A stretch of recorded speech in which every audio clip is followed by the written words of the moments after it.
Hello guys, welcome back to my channel creative story में आपका स्वागत है। गाइस, अगर आपको मेरी स्टोरी अच्छी लगती है तो please like, share and comment करके ज़रूर बताइए कि आपको मेरी स्टोरी कैसी लग रही है। और जो भी मेरे चैनल पर नए आ रहे हैं प्लीज़ मेरे चैनल को सब्सक्राइब भी करें। Thank you. अब हम अपनी कहानी पर आगे बढ़ते हैं। अभी तक हमने देखा था कि वेन चाओ भी उस लेंस के कॉलेज में आ गया था। तभी वेन लिंगजाओ कहती है, अब आगे वेन चाओ उस ओमेगा की तरफ नज़र मत डालो। वेन चाओ कहता है क्यों? वेन लिंगजाओ कहती है क्योंकि वो लैन वांग जी का है। वेन चाओ कहता है लैन वांग जी? कौन लैन वांग जी? वेन लिंगजाओ कहती है वो एक बिजनेसमैन है और इस सिटी का रिच पर्सन भी। और हाँ, वो विंग से 7 साल बड़ा है। और सुनने में तो ये भी आया है कि वांग जी ने बचपन से ही उसे परस्यू किया है। मेरा मतलब जब विंग बेबी था तब से ही वांग जी ने उसे पाला है। वेन चाओ कहता है ओ, इसका मतलब ये कहो ना वो विंग का डैड है। वेन लिंगजाओ कहती है डैड नहीं है, वैसे भी वो विंग का फादर नहीं है। वेन चाओ कहता है कोई बात नहीं, फादर नहीं होगा तो बड़ा भाई होगा। और आज से मेरा साला, अब तो मुझे विंग को परस्यू करना ही होगा क्योंकि उसकी ब्यूटी मेरे दिल में बस गई है। तभी वेन लिंगजाओ कहती है वेन चाओ देखो, तुम ऐसा वैसा कोई काम मत करना। हाँ, तुम्हें पता है ना, अगर इस बार तुमने कुछ किया तो अंकल तुम्हें वापस बुला लेंगे। वेन चाओ कहता है हाँ, और अब मैं सारे बैड काम छोड़ दूंगा क्योंकि विंग के लिए मुझे एक अच्छा और गुड पर्सन बनना होगा। तभी वेन लिंगजाओ कहती है वैसे वेन चाओ, मेरा कहना मानो तो तुम विंग को भूल जाओ क्योंकि कहीं ये ना हो कि विंग के चक्कर में तुम परेशान हो जाओ। क्योंकि आज तक कॉलेज में उसका कोई बॉयफ्रेंड नहीं है और उसके ज़्यादा फ्रेंड भी नहीं है, केवल 2 ही फ्रेंड है। वेन चाओ कहती हैं, वेन चाओ कहता है कौन? वेन लिंगजाओ कहती है न्यूसेन और वेंचिंग। वेन चाओ कहता है वेंचिंग? हाँ वेंचिंग। अब वेन चाओ मन में कहता है ओ वेंचिंग, अब वेंचिंग ही मुझे विंग के करीब ले जाएगी। वैसे भी मेरे कजन सिस्टर अब कब काम आएगी। ये सोचते हुए वेन चाओ वेन लिंगजाओ से कहता है कि चलो क्लासरूम में चलते हैं। इधर वो लोग क्लासरूम में आते हैं जहाँ सिचेन क्लास ले रहा था। तभी वेन चाओ कहता है मैं आई कमिंग सर। सिचेन वेन चाओ की तरफ देखता है और कहता है कमिंग। वेन चाओ अंदर आता है। तभी सिचेन कहता है तुम? तभी वेन लिंगजाओ कहती है सर ये वेन चाओ है, ये नया स्टूडेंट है, अभी अभी ट्रांसफ़र होकर आया है। सिचेन कहता ओह, तो तुम वेन चाओ हो जो पुराने कॉलेज से इसलिए निकाले गए कि तुम वहाँ के बच्चों को बुली किया करते थे। मगर मैं तुम्हें साफ साफ बता देता हूँ कि अगर तुमने यहाँ कुछ भी ऐसा वैसा किया तो अब तुम इस कॉलेज में तो क्या इस सिटी में भी नहीं रह पाओगे, समझे। सिचेन की बात सुनकर वेन चाओ को गुस्सा तो बहुत आता है मगर वो गुस्से को कंट्रोल करके कहता है सर आज के बाद ऐसा कुछ नहीं होगा। सिचेन केवल हूँ में जवाब देता है और वेन चाओ को बैठने को कहता है। अब वेन लिंगजाओ जल्दी से वेन चाओ का हाथ पकड़ती हैं और जाकर क्लास में बैठ जाते हैं और सिचेन पढ़ाना स्टार्ट करता है। इधर वेन चाओ सिचेन को देखकर कहता है सर आज आपने पूरे क्लास के सामने मेरी बेइज्जती करके अच्छा नहीं किया, इसका खामियाजा तो आपको भुगतना ही पड़ेगा।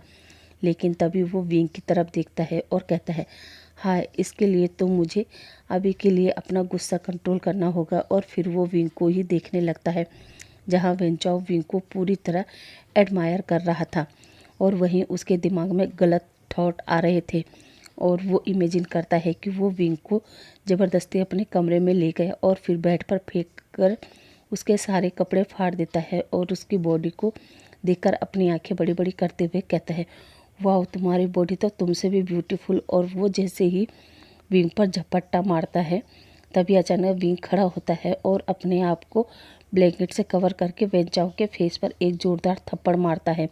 तभी अचानक वेन चाओ अपने सेंस में आता है और कहता है इसके साथ फोर्स का इस्तेमाल नहीं करना है, इससे प्यार से ही बेड पर ले जाना होगा। तभी वेन चाओ वेंचिंग की तरफ देखता है जहाँ वेंचिंग भी वेन चाओ को देख रही थी और नज़र चुरा रही थी क्योंकि वेंचिंग भी जानती थी कि ये यहाँ आ गया है, इसका मतलब वो और उसका भाई वेनिंग सेफ नहीं है। जहाँ वेंचिंग भी याद करती है कि जब वो और उसका भाई वेन चाओ के घर पर रहते थे तब वेन चाओ किस तरह का बर्ताव किया करता था। तो चलिए हम भी देखते हैं कि वेन चाओ वेंचिंग और वेनिंग के साथ क्या क्या करता था।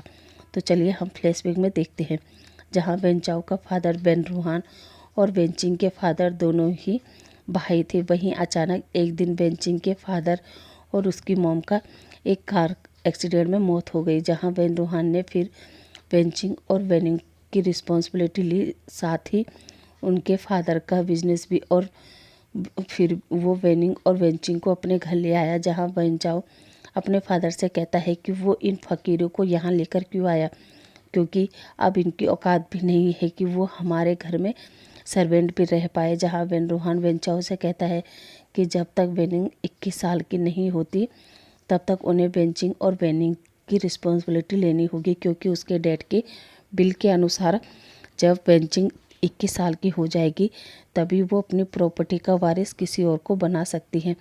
इसलिए वेन रूहान ने अपने ही भाई की प्रॉपर्टी के लिए वेनिंग और वेंचिंग की रिस्पॉन्सिबिलिटी ली थी। जहां अब समय बीतता जा रहा था, वेन रूहान वेनिंग और वेंचिंग के साथ बहुत ही प्यार से रहता था, मगर वहीं वेंचाओ वेनिंग और वेंचिंग को काफ़ी परेशान किया करता था। जहां वेंचाओ ने सर्वेंट से कहा था कि वेनिंग और वेंचिंग मेड की तरह ही घर में काम किया करेंगे और हाँ, इन्हें एक टाइम का ही खाना दिया जाएगा। और फिर समय बीतता गया। वेंचाओ दोनों भाई बहन को काफ़ी बुली किया करता था।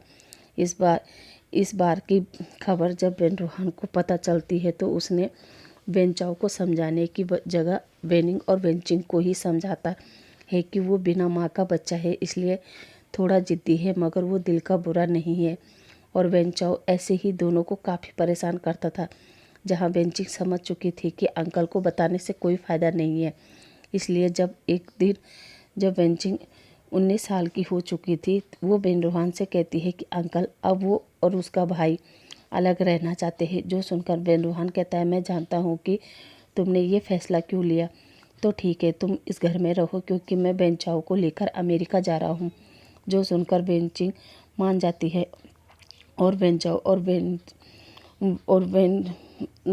और वेंचाओ का फादर चाइना छोड़कर अमेरिका चले जाते हैं। और इधर वेंचिंग अब 21 साल की नहीं हुई थी, इसलिए वेन रूहान उन्हें कुछ पैसे दिया करता था।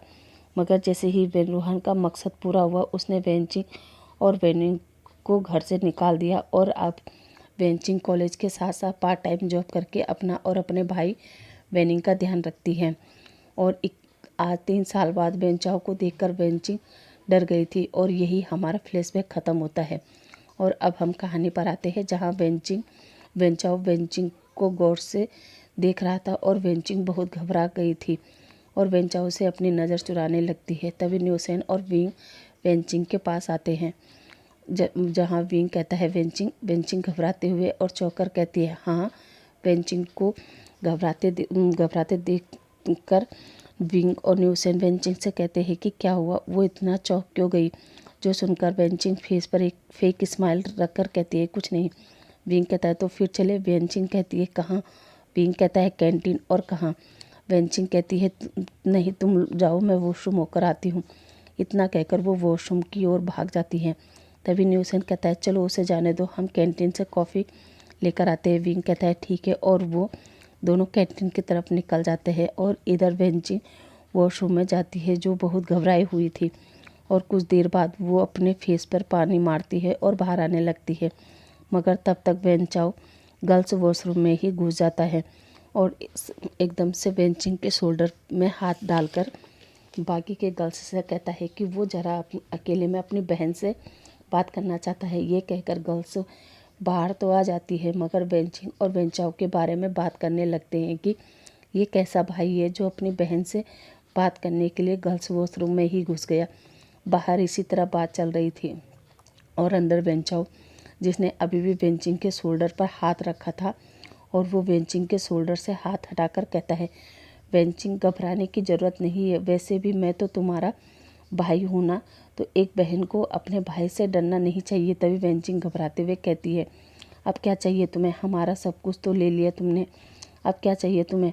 और वेंचाओ को धक्का मारकर बाहर जाने लगती है। तभी वेंचाओ उसका बाजू पकड़कर अपनी तरफ खींचता है और एकदम से उसका गला पकड़कर दबाने लगता है और कहता है अभी मेरी बात ख़त्म नहीं हुई, और हाँ तुम्हारी हिम्मत कैसे हुई मुझे धक्का मारने की, भूल गई वो पनिशमेंट, वो टॉर्चर, और हाँ अपने छोटे भाई वेनिंग को तुम्हें याद है ना, जब उसने मेरा टॉय तोड़ा था तब मैंने क्या किया था। और वेंचिंग को याद आता है कि एक बार गलती से वेनिंग के हाथ से वेंचाओ का टॉय टूट गया था। तब वेंचाओ ने उसे वॉशरूम में बंद कर दिया था और उसके ऊपर बहुत सारे चूहे छोड़ दिए थे, जहाँ चूहों ने वेनिंग का पैर काट काट कर बुरा हाल कर दिया था, जिस वजह से उसे 1 हफ्ते तक हॉस्पिटल में रहना पड़ा। वेंचिंग वो सभी याद करती है और उसकी आंखों में आंसू गिरने लगते हैं।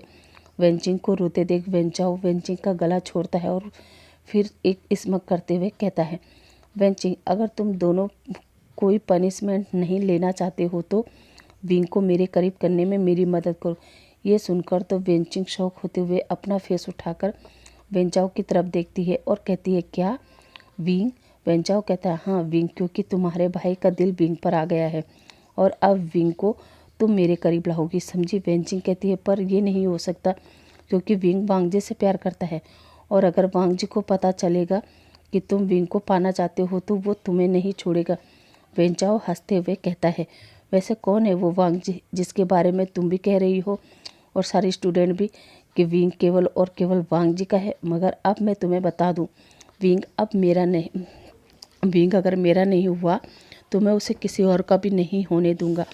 और अगर तुम चाहती हो कि मैं विंग के साथ ऐसा वैसा कुछ ना करूं तो तुम विंग को प्यार से पाने में मेरी मदद करो, वरना तुम जानती हो ना। इतना कहकर वेंचाओ उस वॉशरूम से बाहर निकल जाता है। इधर वेंचिंग कहती है, अब इसकी नज़र विंग पर पड़ गई, पता नहीं विंग के साथ क्या करेगा और मैं कैसे अपने ही फ्रेंड को उस वेंचाओ के साथ में, जबकि वो तो 1 नंबर का साइको है। और तो और अगर मैंने वेंचाओ का कहना ना माना तो वो हमें मार देगा और अगर विंग को उसके करीब किया और वेंचाओ ने अगर विंग के साथ कुछ बुरा कर दिया तो फिर वांगजी हम में से किसी को भी नहीं छोड़ेगा। वो यही सोच रही थी। अब कुछ देर बाद विंग और न्यूसेन कैंटीन से वापस आ गए थे, जहां वो वेंचिंग के लिए कॉफ़ी लेकर आए थे। वही वेंचिंग क्लास में बैठी विंग और न्यूसेन वेंचिंग को कॉफ़ी देते हैं। तभी पीछे से वेंचाओ वेंचिंग के लिए कुछ खाने के लिए लेकर आता है और विंग के सामने अच्छे बनते हुए कहता है, वेंचिंग, ये लो, मैं तुम्हारे लिए लेकर आया हूँ। ये देखकर विंग और न्यूसेन वेंचाओ को देखते हैं और वेंचिंग से पूछते हैं कि वेंचिंग, क्या तुम इसे जानती हो? वेंचिंग घबराते हुए वेंचाओ को देखती है और फिर विंग की तरफ देखकर मुस्कुराते हुए कहती है, हाँ ये मेरा भाई, मेरा कजन ब्रदर है। विंग कहता है, क्या ब्रदर? तभी वेंचाओ कहता है, हाँ वेंचिंग मेरी बहन है और शायद तुम वेंचिंग के बेस्ट फ्रेंड हो ना? विंग कहता है, हाँ। अब वेंचाओ अपना हाथ आगे बढ़ाते हुए कहता है, हाय। मगर विंग हाथ जोड़कर वो करता है और न्यूसेन भी वैसे ही करता है। तभी वेंचाओ कहता है, विंग, वो तो एल्डर को किया जाता है ना? विंग कहता है, हाँ तो आप भी हमारे एल्डर हुए ना, क्योंकि आप वेंचिंग के बड़े भाई हो, यानी कि उसके गगा, और हमारे भी गगा हुए तो हुए ना आप हमारे एल्डर। इस बात पर वेंचाओ फेक स्माइल रखते हुए कहता है, विंग, तुम शब्दों से खेलना अच्छे से जानते हो। विंग कहता है, हाँ मैं शब्दों से खेलना और लोगों को पहचानना मुझे अच्छे से आता है। अब हम सीन कट करके शाम का सीन देखते हैं, जहाँ विंग अपने कमरे में बैठा था। वो आज कुछ तो सोच रहा था। तभी वांगजी ऑफिस से आता है और वो अपने कमरे में जा रहा था। तभी वांगजी बाहर से ही विंग को देखता है, जो आज शांत बैठा था। वांगजी मन में कहता है, आज इसे क्या हुआ? और दिन तो ये हमेशा हंसते मुस्कुराते दिखता है, मगर आज विंग शांत बैठा है। कहीं ये हमारी फिजिकल एक्टिविटी के बारे में तो नहीं सोच रहा ना? ये सोचते हुए वांगजी अंदर आता है और विंग को आवाज़ देता है। विंग भी अपना नाम सुनकर एकदम हंसते हुए कहता है, अभी तुम आ गए, और जल्दी से हाथ पकड़कर अपने पास बिठा देता है और कहता है, मैं कब से तुम्हारे आने का इंतज़ार कर रहा था। वांगजी कहता है, क्यों? विंग कहता है, क्यों का क्या मतलब? लंजा, क्या मैं अपने हबी का इंतज़ार नहीं कर सकता? वांगजी कहता है, विंग, ये क्या है? और कल से तुम कुछ हबी ज़्यादा नहीं कर रहे हो? विंग कहता है, तो इसमें क्या बड़ी बात है?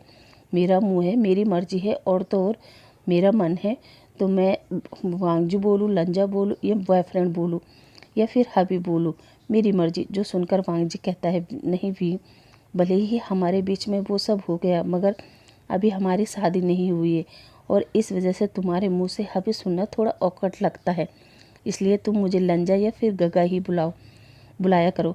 विंग कहता है, ओके। तभी वांगजी कहता है, ये बताओ उदास क्यों हो? विंग कहता है, क्या उदास?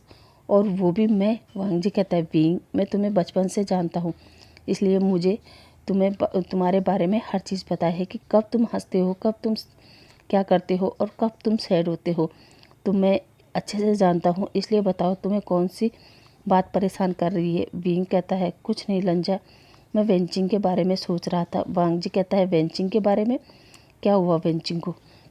विंग कहता है पता नहीं लंजा, सुबह से तो वो ठीक थी, मगर अचानक हमारे कॉलेज में एक नए स्टूडेंट के आने के बाद से ही वो कुछ अजीब सा बिहेव करने लगी और बहुत डरी हुई थी, और बाद में पता चला कि वो उसका कज़न ब्रदर है। पर लंजा ये बताओ कोई अपने ब्रदर से इतना डरता है क्या। वांग जी कहता है हाँ विंग, हो सकता है ना उसका ब्रदर उस पर ज़्यादा सख्ती करता हो, और वैसे भी भाई बहन के बीच में हम नहीं कह सकते। विंग कहता है और अब वांग जी उठता है और अपने कमरे में जाने लगता है, जो देखकर विंग कहता है आप कहाँ जा रहे हैं। वांग जी कहता है विंग मैं अभी फ्रेश होकर आता हूँ। विंग कहता है ओके, जल्दी आना, मैं आपका नीचे इंतज़ार करता हूँ। वांग जी में सिर हिलाता है। अब कुछ देर बाद हम तीनों को डिनर टेबल पर देखते हैं, जहाँ तीनों डिनर करते हैं और उसके बाद एक दूसरे को गुड नाइट कहकर अपने अपने रूम में जाने लगते हैं। जहाँ विंग तो वांग जी के पीछे पीछे वांग जी के रूम में आ जाता है। तभी वांग जी विंग को रोकते हुए कहता है तुम कहाँ जा रहे हो। विंग मुस्कुराकर कहता है आपके कमरे में। वांग जी कहता है मेरे कमरे में, मगर क्यों। विंग कहता है क्योंकि मैं आपके साथ सोने वाला हूँ। वांग जी कहता है क्या मेरे साथ। विंग कहता है हाँ, क्योंकि अब आपके बिना मुझे नींद नहीं आती है। इतना कहकर विंग वांग जी को पीछे छोड़कर वांग जी के रूम में जाता है और बेड पर बैठ जाता है। इधर वांग जी शॉक होकर खड़ा था। तभी विंग कहता है लंजा तुम वहाँ क्या कर रहे हो, जल्दी आओ, हमें सोना है। वांग जी अंदर आता है और विंग से कहता है विंग तुम्हें मेरे साथ सोना है। विंग कहता है हाँ, और अब ज़्यादा सवाल करने की ज़रूरत नहीं है, और जल्दी से बेड पर आ जाओ, क्योंकि मुझे तुम्हें हक करके सोना है। वांग जी ये सुनकर कुछ नहीं कहता और बेड पर बैठ जाता है। इधर विंग भी एकदम वांग जी को हक करता है और उसकी गोद में सिर रख देता है, जो देखकर वांग जी शॉक हो जाता है, मगर फिर भी वो विंग के सिर में हाथ डालकर उसके बालों को सहलाने उसके बालों को सहलाने लगता है सहलाने लगता है। कुछ ही देर बाद वांग जी देखता है कि विंग सो गया और वो विंग को साइड करता है और खुद जाकर काउच पर लेटने लगता है, मगर तभी वांग जी को एहसास होता है कि विंग के फेरोमोन्स कुछ तेज हो रहे हैं। जैसे ही वांग जी को ये एहसास होता है, वो विंग के पास आता है और विंग के नेक के पास इनहेल करता है और कहता है विंग के फेरोमोन्स तेज तो है, कहीं विंग की हीट तो नहीं आ रही ना। वो यही सोचता है और विंग का फोरहेड चेक करता है, जहाँ अभी वांग जी को नॉर्मल लग रहा था, इसलिए वो आराम से काउच पर सो जाता है। मगर मिडनाइट के 2 बजे के करीब वांग जी को एहसास होता है कि कोई उसके लिप्स को सक कर रहा है। वांग जी एकदम अपनी आंखें खोलता है तो देखता है विंग वांग जी के लिप्स को सक कर रहा था। वांग जी विंग को थोड़ा साइड करता है और विंग से पूछता है कि तुम ये क्या कर रहे हो। विंग हैवी ब्रीथ लेते हुए कहता है अभी मुझे आपकी ज़रूरत है, मुझे हॉट फील हो रहा है। जहाँ वांग जी विंग को देखता है, जिसने अपने शर्ट के बटन खोले हुए थे और उसे बहुत ज़्यादा स्वेट आ रखा था। वहीं उसकी बॉडी बहुत हॉट हो चुकी थी, जिस वजह से विंग का फेस उसका नेक रेड हो चुका था। अब विंग वांग जी के हाथ से खुद को छुड़ाता है और वांग जी के शर्ट के बटन खोलने लगता है और कहता है प्लीज़ अभी मुझे तुम्हारी ज़रूरत है प्लीज़। और वो वांग जी के नेक पर किस करने लगता है, जहाँ वांग जी पहले तो कुछ सोचता है और फिर विंग से कहता है ओके, और फिर वांग जी भी विंग के नेक पर किस करने लगता है और उसे हक करके गोद में उठाता है, जहाँ वांग जी को फील हो रहा था कि विंग की बॉडी कितनी ज़्यादा हॉट हो रखी है। अब वांग जी विंग को बेड पर लेटाता है और विंग के ऊपर आ जाता है और विंग से कहता है विंग बेबी घबराओ मत, तुम्हारा हबी है ना। इतना कहकर वांग जी अपने लिप्स को विंग के लिप्स के ऊपर रख देता है और विंग को किस करने लगता है। धीरे धीरे उन दोनों की वो किस हॉट और पैशनेट बन जाती है। अब दोनों ही एक दूसरे को डीप किस किए जा रहे थे, जहाँ अब वांग जी अपनी टंग को विंग के माउथ में डाल देता है और उसके पूरे माउथ को एक्सप्लोर करता है। वहीं विंग भी अपनी टंग को बार बार वांग जी के माउथ में डाल रहा था और एक्सप्लोर कर रहा था। अब वांग जी धीरे धीरे विंग के नेक पर आ जाता है और वहाँ किस करने लगता है। तभी विंग को और ज़्यादा हॉट होता है और वो खुद ही अपने कपड़ों को निकाल कर फेंक देता है और वांग जी के कपड़े भी निकाल देता है, जहाँ विंग अपनी बॉडी को वांग जी की बॉडी से चिपका लेता है, क्योंकि विंग की बॉडी गर्म थी, वहीं वांग जी की बॉडी थोड़ी ठंडी थी, इसलिए विंग एकदम वांग जी की बॉडी से चिपक जाता है। वही वांग जी विंग को पलटता है और विंग को बैक साइड से अपने गोद में बिठा देता है, जहां विंग की बैक वांग जी के चेस्ट से चिपक रखी थी। वहीं वांग जी विंग के नेक पर उसके बैक पर किस कर रहा था और अपने हाथों से विंग के ब्रेस्ट को स्क्वीज कर रहा था। और फिर धीरे धीरे वांग जी अपना एक हाथ वांग जी के विंग के वेस्ट से होते हुए विंग के पैंट के अंदर डाल देता है और विंग के लिटिल बनी को स्क्वीज करने लगता है, जहां विंग मॉर्निंग कर रहा था। वहीं धीरे धीरे वांग जी का अल्फा भी रट में आ चुका था और अब वांग जी पूरी तरह निकिर था, वहीं विंग भी पूरी तरह निकिर था। अब वांग जी विंग को अपने गोद में बिठाकर ही उसके साथ इंटीमेट होता है, जिस वजह से विंग को पेन हो रहा था, मगर साथ ही उसे अच्छा भी लग रहा था, क्योंकि इस समय विंग पूरा लस्ट से भरा हुआ था। इसलिए उसे एहसास ही नहीं हो रहा था कि वो किस पोजीशन में वांग जी के साथ इंटीमेट हो रहा है। अब वो दोनों ही 2-3 राउंड लेने के बाद शांत होते हैं और सो जाते हैं। और फिर सुबह के 9 बजे भी वो लोग फिर से 2-3 राउंड लेते हैं और फिर सो जाते हैं। और फिर करीब 5-6 बजे वो लोग फिर से इंटीमेट होते हैं और फिर वो सो जाते हैं।